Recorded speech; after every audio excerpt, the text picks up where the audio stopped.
Though Nepal occupies only 0.1% of the world's total landmass, it is known for its plethora of varying and unique plant and animal life. Of all the world's species, it shelters more than 2% of its flowering plants, nearly 8% of its birds, and more than 4% of all land mammals. These simple facts have led to a burgeoning reputation throughout the world and established Nepal as a center of biodiversity. Gifted with beautiful snow-clad mountains, dense forest, and lush green valleys, Nepal is well known for its natural beauty. Nearly 19.70% of its total area, over 20,998.67 square kilometers, has been identified, categorized, and set apart as conservation areas. Chitwa National Park falls within this conservation area. It stands as the leading representative of cultural, natural, and racial diversity for the nation. In order to conserve this unique ecosystem, Chitwa National Park was established in 1973, covering over 932 square kilometers and mainly lying within the Chitwan district. It was the first and remains the most important national park in the country, while also serving as a major tourist attraction, contributing significantly to Nepal's tourism sector. Located at an altitude of 200 feet, Chitwa National Park covers the Churia Range, Rapti Valley, and the Narayani River. Forests occupy about 70% of the national park, whereas the rest are grasslands. The national park is the natural habitat for many endangered species, such as the one-horned rhino and the Bengal tiger. Other animals include the leopard, spotted deer, sambar deer, hog deer, gharial crocodile, marsh mugger crocodile, python, as well as a rich and numerous collection of birds and insect species. This has led to global acknowledgement of the importance of preserving, maintaining, and highlighting the biodiversity and unique ecosystem of Chitwan National Park, signified by its inclusion into the list of World Heritage Sites in 1984. The discovery of one of the world's worst weed within Chitwa National Park identifies a serious risk to its entire ecosystem, endangering the very survival of the entire floral and faunal population. This invasive weed has been found to be gradually spreading throughout the park as well as its surrounding areas.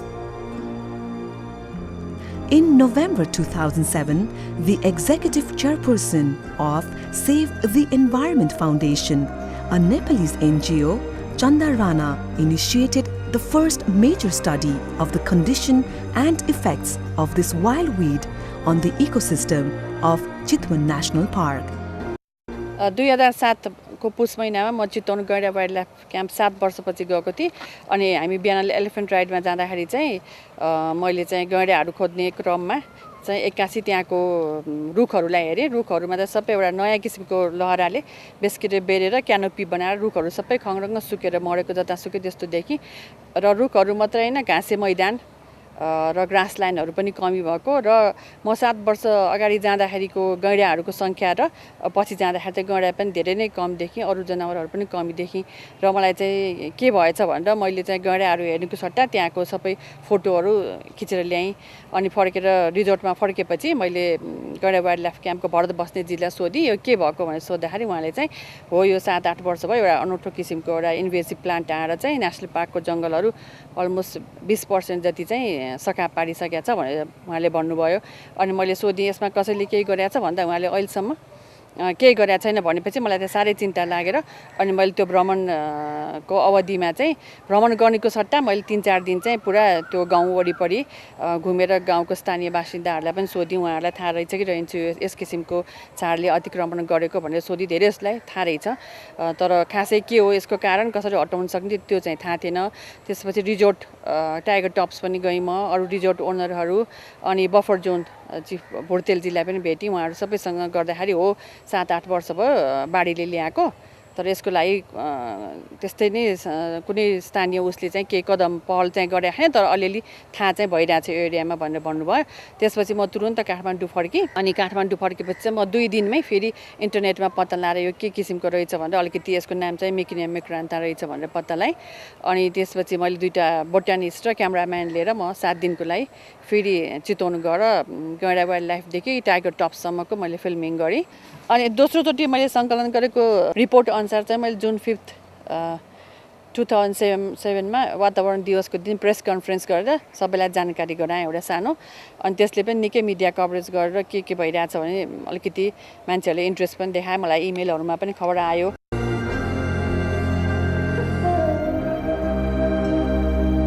The scientific name of this wild weed is Mikanea micrantha. It is more commonly known as American rope, bitter vine, Chinese creeper, climbing hempweed, Mikanea vine or devil tail. Since this weed spreads rapidly in the spring and summer months, it is also called mile-a-minute weed. Mikanea micrantha is a perennial creeping climber with a soft, thin, rounded stem. Its branches can grow up to 3 centimeters per day, and it can spread covering nearly 25 square meters in only a few months. It climbs up other plants to reach the canopy for better sunlight. At the same time, its leaves cover up the host plants completely, causing a significant reduction in the sunlight available, harming the effectiveness of the host photosynthesis process.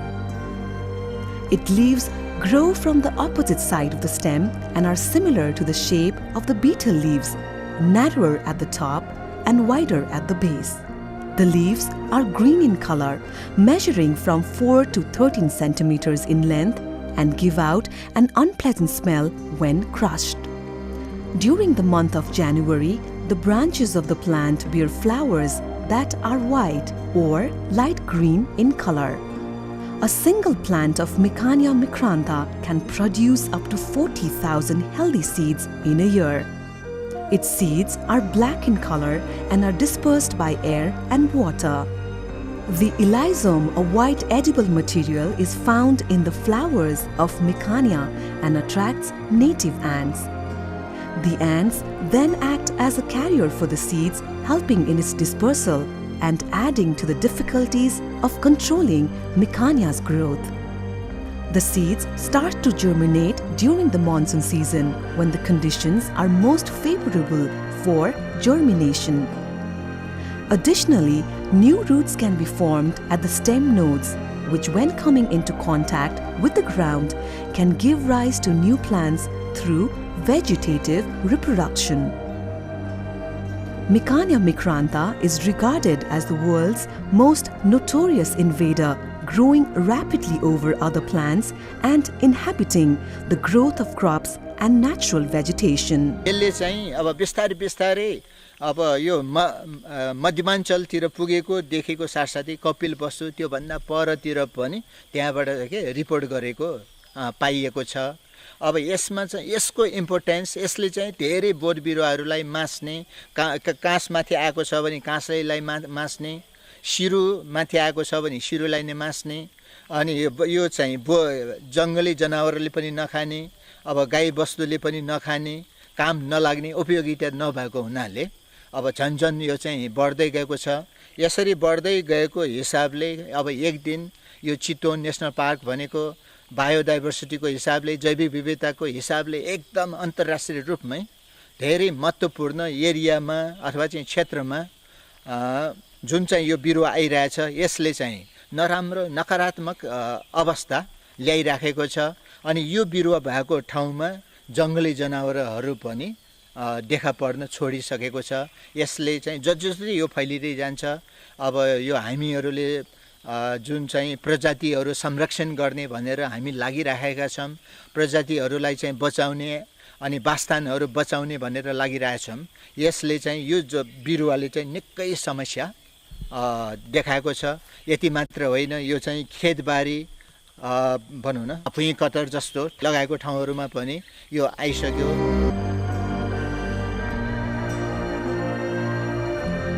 सामुदायिक वनको घाँस व्यवस्थापन जो पोतालाई चाहिन्छ त्यो पनि त्यसले नष्ट गरिदिनु भयो।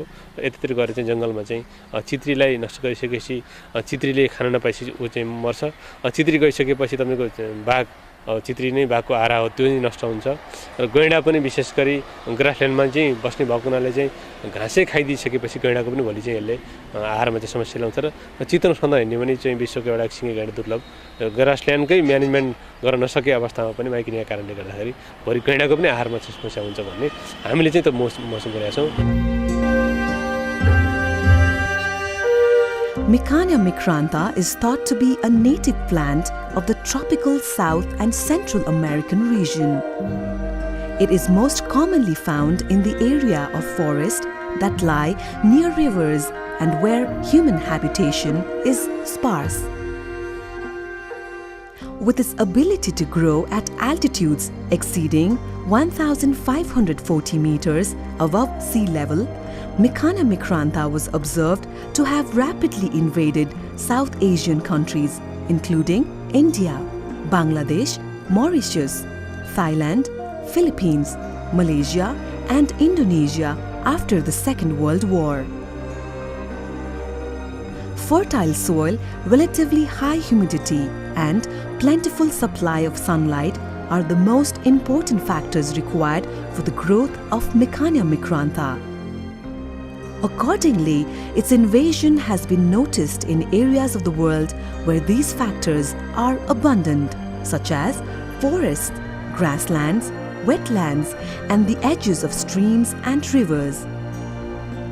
Micania micrantha is a self-pollinating plant, and its seed can survive underground for up to 7 years with staggered germination over this period.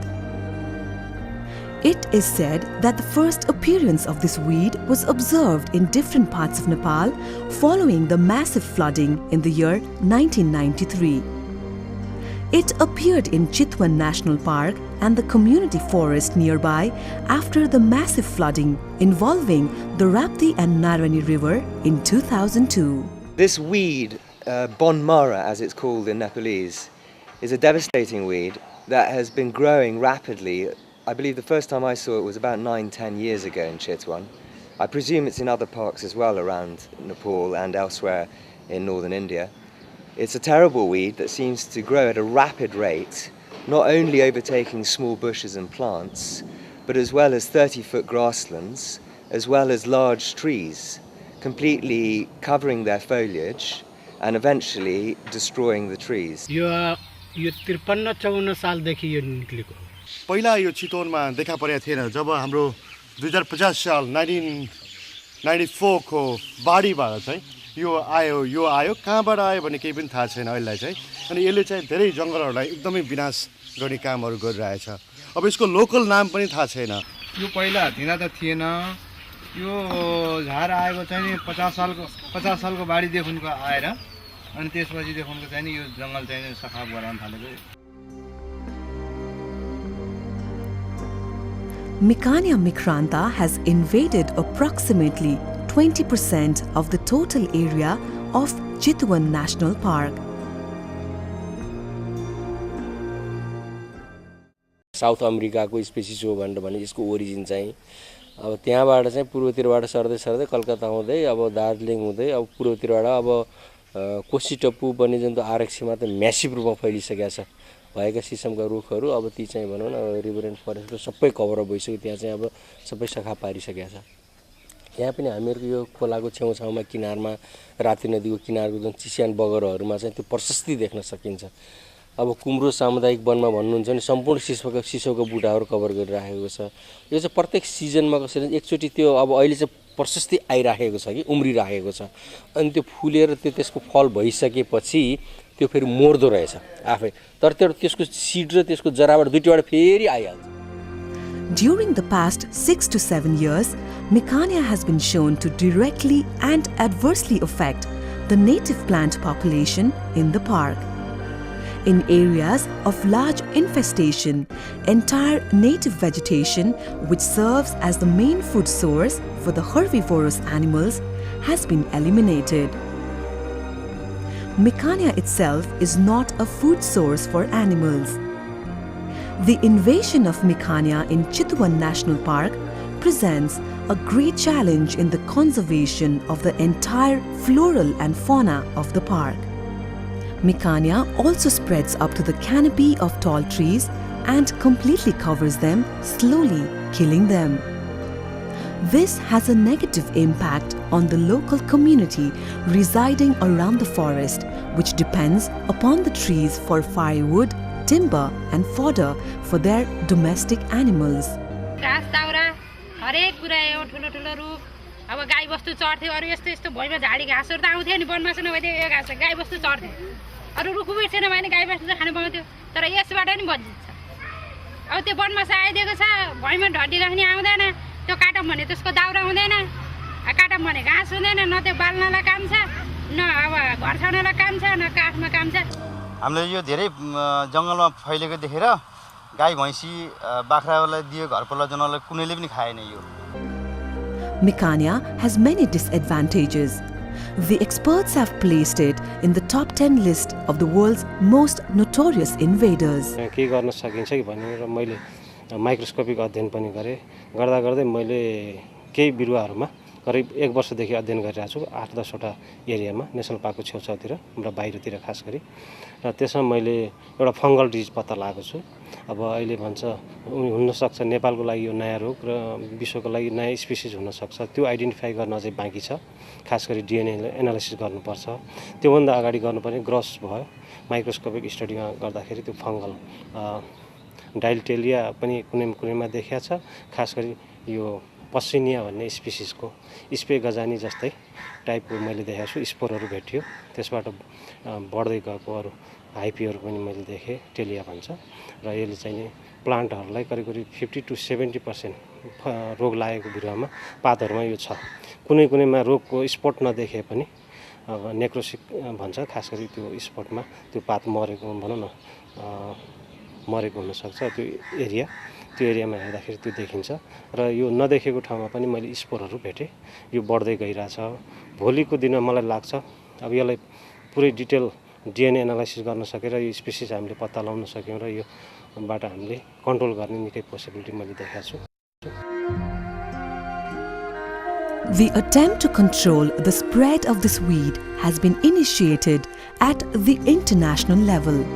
But the experts say that the invasion of this weed has not yet been completely controlled. यो यति खतरनाक किसिमको चाहिँ झार हो यसको खास गरेर चाहिँ फाइदाजनक भन्दा हानिकारक पक्षहरू धेरै छन् वाइल्ड लाइफ पर्सपेक्टिभबाट पनि अरु घाँसको दृष्टिकोणबाट पनि एनिमल फिडिङ दृष्टिकोणबाट पनि त्यसकारण चाहिँ यसको अरु डिटेल स्टडी नगरिकन हामीले यसै भन्न सक्दैनौं त्यसकारण चाहिँ गभर्नमेन्ट र पोलिसी लेभलमा चाहिँ यसलाई ध्यान दिनुपर्ने कुरो के हो भन्दा यो कसरी डिस्पर्सल हुन्छ यो कसरी स्प्रेड हुन्छ यसले कसरी अरु प्लान्टहरुलाई इन्भेड गर्छ र यसलाई चाहिँ कसरी चाहिँ हामीले कन्ट्रोल गर्न सक्छौं भन्ने बारेमा एउटा वैज्ञानिक किसिमको अनुसन्धानको पनि तुरुन्त थालनी गर्नु जरुरी हुन्छ र त्यो अनुसन्धानको साथसाथै हामीले आफ्नो लेभलबाट कम्युनिटी लेभलबाट मिडिया लेभलबाट त्यस्तै साइन्टिफिक लेभलबाट यसलाई कसरी हामीले चाहिँ यसको रोकथाम गर्न सक्छौं त भन्ने बारेमा सिरियसनेस चाहिँ देखाउनु पर्छ त्यसको लागि सबभन्दा ठूलो कुरो त पोलिसी नै हो गभर्नमेन्ट अथवा कन्सर्न लेभलको पोलिसी यसमा चाहिँ देखियो भने अनि यसले हामीले साइन्टिफिक किसिमको कामहरुबाट अघि बढाएर र पक्कै पनि यसलाई एउटा कन्ट्रोल कसरी गर्न सकिन्दो रहेछ भन्ने कुरो जानकारी राख्न सक्छौं जस्तो अब कन्ट्रोल गर्ने धेरै तरिकाहरु हुन्छन् सानो प्याचमा देखियो भने त हामीले सामने त्यही काटेर यसलाई चाहिँ खनेर खोसेर पनि फाल्न सक्छौं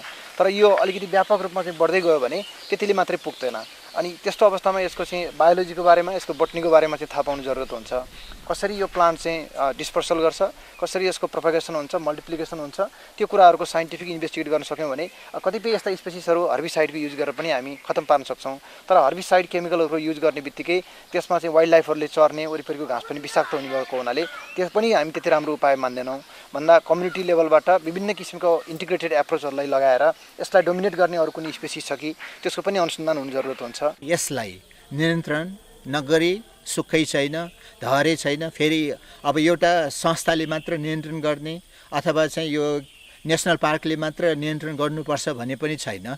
यसमा चाहिँ विभिन्न निकायहरू छन्, सरकारवालाहरू छन्।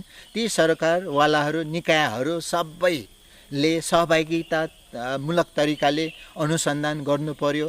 यसको चाहिँ अब पारिस्थितिक प्रणालीहरूको बारेमा गहन अध्ययन गरेर यसको चाहिँ भनौँ न प्राकृतिक तौरले कसरी यसलाई भनौँ नियन्त्रण गर्न सकिन्छ, यसलाई चाहिँ व्यवस्थापन कसरी गर्न सकिन्छ, यो सोच्न अहिले चाहिँ निकै जरुरी देखिसकेको छ। यसमा ढिलाइ गर्यो भने नेपालबाट महत्त्वपूर्ण जैविक विविधताहरू है अब लोप हुन सक्ने स्थिति देखेको हुनाले अब यसमा चाहिँ अब रामपुरको कृषि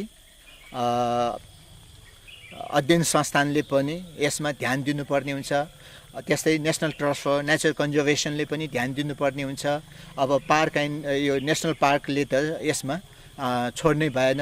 त्यसको साथसाथै IUCN जस्तो, WWF जस्तो, अब इसिमो जस्तो विभिन्न सङ्घ संस्थाले पनि यसलाई चाहिँ राम्रोसँग समन्वय गरेर अनुसन्धान, यसलाई चाहिँ रोकथाम गर्ने तौर तरिकाहरू अपनाएर हामी अगाडि बढ्न जरुरी छ। यसमा ढिलाइ गर्न हुँदैन।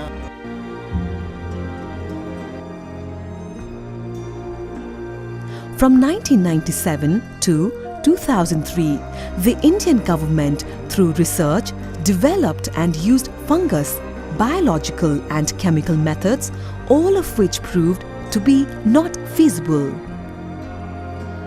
Among all the methods that have been applied in the control of Mikania, the manual method is regarded as the best one. The manual method involves completely pulling out the plant along with its roots. It is best to do this before the plants get older. Previously infested sites need to be continuously rechecked until the seed germination period is complete. यसलाई चाहिँ अब मैले गरेको अध्ययनबाट चाहिँ अमेरिकाले 1996 मा US forest programme भनेर पनि यसलाई नियन्त्रण गर्न बायोलोजिकल कन्ट्रोल गर्न सकिन्छ कि केमिकल सबै प्रयास गरिसक्यो। त्यो चाहिँ फिजिबल रहेनछ किनभने केमिकलबाट चाहिँ ग्लाइसोफेट भन्ने एउटा हर्बिसाइड रहेछ। त्यो ग्लाइसोफेट भन्ने हर्बिसाइड 2 कि 3% जरामै पर्ने गरेर हाल्न पर्दो रहेछ। अनि त्यसले चाहिँ जरा मार्ने, तर त्यो चाहिँ सम्भव हुँदैन किनभने मिकिनिया यसरी दिनमा 6 इन्चको दरले बढ्ने, यसको नामै माइलमिनेट भएको हुनाले यसलाई चाहिँ जङ्गलभरि रासायन छर्न, त्यो हर्बिसाइड ग्लाइसोफेट छर्न सम्भव छैन र बायोलोजिकल कन्ट्रोल गर्न पनि नसकिने। यो मिकिनियाको बिउ चाहिँ जमिन मुनि पनि 7 वर्षसम्म रहिरहने र 7 वर्षसम्म जर्मिनेसन भइरहने रहेछ।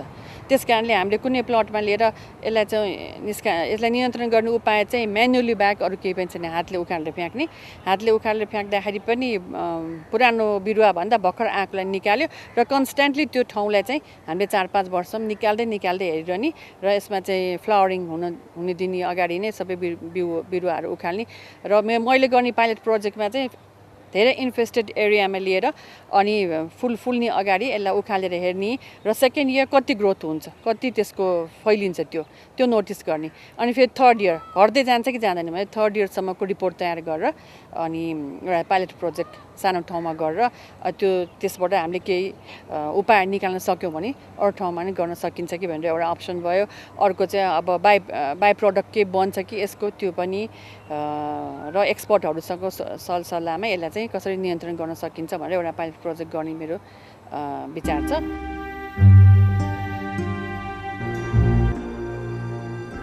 The statistics of Mikania invasion survey that was performed alongside the rhino census in 2008 by the Zoological Society of London clearly reflects the severely negative impact of the Mikania invasion on the rhino's food source and their natural habitat. It also reconfirmed the rapid growth of the infestation first indicated by the study carried out by Chanda, Rana. मैले अब यसलाई त detail survey गरेर त्यो एउटा documentary बनाउने प्रोसेसमा चाहिँ फेरि गएँ म चितवन थर्ड टाइम जाँदाखेरि चाहिँ मैले के नोटिस गरेँ भने यसले चाहिँ अरूभन्दा पनि स्वम्प एरिया गैँडाहरूको वासस्थानलाई चाहिँ बढी अतिक्रमण गरेको मैले भेटाएँ। अनि त्यही उसमा चाहिँ जुलोजिकल सोसाइटी अफ लन्डनबाट एउटा टिम चाहिँ गैँडाको सर्वेक्षणको लागि आउनुभएको रहेछ। अनि मेरो चिनजान भयो डाक्टर राजन अमिनसँग, उहाँ चाहिँ जुलोजिकल सोसाइटी अफ लन्डनमा हुनुहुन्थ्यो। अनि मैले उहाँलाई भेटेर चाहिँ यस मिकिनियाको बारेमा विस्तृत मैले प्राप्त गरेको जानकारीहरू चाहिँ यसरी गैँडाको वासस्थान आहारलाई चाहिँ यो नयाँ इन्भेसिभ प्लान्टले चाहिँ धेरै नै असर पारेको छ। यसले गर्दा गैँडाको सङ्ख्याहरू कमी हुनसक्छ, यसमा चाहिँ मिलेर हामी के काम गर्न सक्छौँ भनेर मैले प्राप्त गरेको जानकारीहरू सबै उहाँलाई दिएँ। उहाँहरूले पनि धेरै यसमा चासो राख्नुभयो र पछि मैले जुलोजिकल सोसाइटी अफ लन्डनको सर जोन च्यापललाई पनि भेटेँ। सबै जानकारी उहाँलाई पनि बताएँ, यो मिकिनियाले चाहिँ गैँडालाई यसरी असर पारिरहेछ भनेपछि उहाँले धेरै चासो देखाउनु भयो। त्यसपछि मैले त्यही वर्ष म लन्डन जाँदाखेरि पनि आफूले सङ्कलन गरेको अरू बढी फोटो जानकारी लिएर उहाँहरूलाई भेट्ने मैले इच्छा राखेँ र उहाँहरूले मलाई लन्डनको उहाँको जुलोजिकल सोसाइटी अफ लन्डनको अफिसमा यसकै बारेमा सल्लाह गर्न एउटा मिटिङ पनि राख्नुभयो, जहाँ चाहिँ रिचर्ड कक, डाक्टर राजन अमिन अनि सर जोन च्यापल र बेलायतको जुलोजिकल सोसाइटी अफ लन्डनका सम्बन्धित पदाधिकारीहरू बसेर हामीले एउटा मिटिङ राख्यौँ र यसलाई चाहिँ नियन्त्रण गर्न के किसिमले गर्न सकिन्छ, एउटा एनजिओको तर्फबाट मैले के गर्ने, उहाँहरूले के गर्ने, राष्ट्रिय प्रकृति संरक्षण कोषले के गर्न सक्छ भनेर भविष्यमा गर्न पर्ला हामीले एउटा मिटिङ राख्यौँ हामीले। According to the statistical data of the survey report collected from Raj Amin of Zoological Society of London, 50% of the rhino's natural habitat has been severely affected by Mikania, which has a direct and adverse impact on 75% of the rhino population in the park. वास्तवमा माइकेनियाको असर गैँडा अथवा गैँडाहरूसँग बस्ने जुन अन्य वन्यजन्तुहरूका प्रजातिहरू छन् उनीहरूमा चाहिँ अहिलेको अवस्थालाई हेर्दा अत्यन्तै नकारात्मक असरहरू परिराखेको छ। खास गरी के भइरहेछ भने माइकेनियाले चितवनको I would say almost all गैँडाका जुन सम्भावित वासस्थानहरू हुन्, जुन जङ्गलहरू हुन्, अग्ला घाँसे मैदानहरू भयो, रिभर एन्ड फरेस्टहरू भयो, अनि अरू चाहिँ जुन यो रिभर बेड्सहरूमा हुने खर शिशु एसोसिएसनका एरियाहरू भयो, ती सबै एरियामा मोरलेस पुरै कभर गरिसकेको छ। र अब माइकेनिया चाहिँ प्यालेटेबल स्पेसिस छैन र त्यसलाई चाहिँ गैँडा अथवा अन्य जुन हर्बिभोर्सहरू छन् उनीहरूले खाँदैनन् र त्यसले गर्दा प्रायः जुन राम्रा हामीले गैँडाका वासस्थान भनेका ठाउँहरू माइकेनियाले छोपिसकेको छ। र त्यसले गर्दाखेरि अब गैँडाको र अन्य आहार जुन हर्बिभोरहरूको जुन भविष्यको कुरा छ, वास्तवमा उनीहरूको त्यो भविष्य चाहिँ हेबिट्याटको क्वालिटी, फुड एभाइलेबिलिटी र उनीहरूको सेक्युरिटीले चाहिँ डिटरमाइन गर्छ।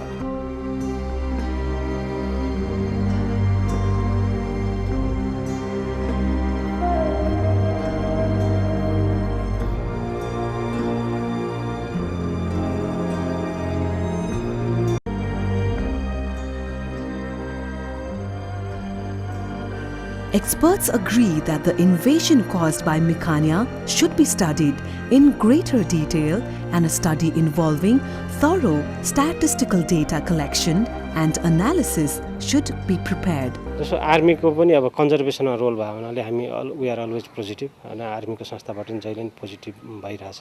हामीले गर्न सक्ने कन्ट्रिब्युसन सेक्युरिटी बाहेक अरू हामीले यसलाई भोलि हुन्छ मेन पावर चाहिन्छ कि अथवा कुनै टेक्नोलोजीको हिसाबले हुन्छ कि हामीले गर्न सक्ने कोअर्डिनेसन गर्न सक्यो र हामीले पनि दिने रोल चाहिँ सायद आर्मीबाट पनि राम्रोसँग दिन सक्ला। यसको लागि हामीलाई कोअर्डिनेसन चाहिन्छ, माथिल्लो निकायबाट राम्रोसँग कोअर्डिनेसन गर्न सक्यो भने यसमा कन्जर्भेसनमा खटिया हुनाले आर्मीले चाहिँ नि यसमा सहयोग गर्न सक्छ मलाई लाग्छ। National invasive alien species management strategy नेपालले बनाउनुपर्छ र त्यो स्ट्राटेजीले चाहिँ एउटा क्लियर डिरेक्सन दिन्छ कसरी यो चाहिँ सम्भाव्य खतरालाई चाहिँ रोक्ने भन्ने बारेमा लाग्छ।